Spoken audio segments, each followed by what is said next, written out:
নমস্কাৰ আপোনালোক সকলোকে মোৰ ইউটিউব চেনেল dpinfoguide1753 অন্য এটা গুৰুত্বপূৰ্ণ ভিডিঅ'লৈ স্বাগতম জনাইছো।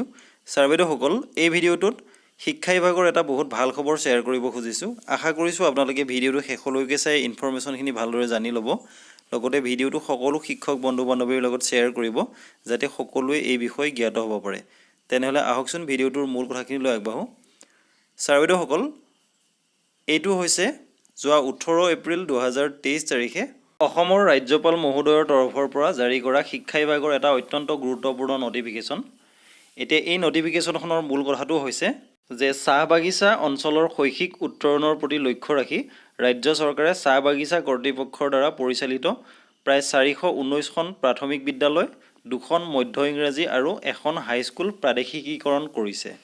আৰু এই বিদ্যালয়সমূহৰ ভিতৰত প্ৰতিখন প্ৰাথমিক বিদ্যালয়ৰ বাবে 2গৰাকীকৈ শিক্ষক, প্ৰতিখন মধ্য ইংৰাজী বিদ্যালয়ৰ বিপৰীতে 3গৰাকীকৈ শিক্ষক আৰু হাইস্কুলখনৰ বাবে 5গৰাকী শিক্ষক আৰু প্ৰধান শিক্ষকৰ পদ সৃষ্টি কৰি শীঘ্ৰেই নিযুক্তি দিয়া হ'ব বুলি কোৱা হৈছে।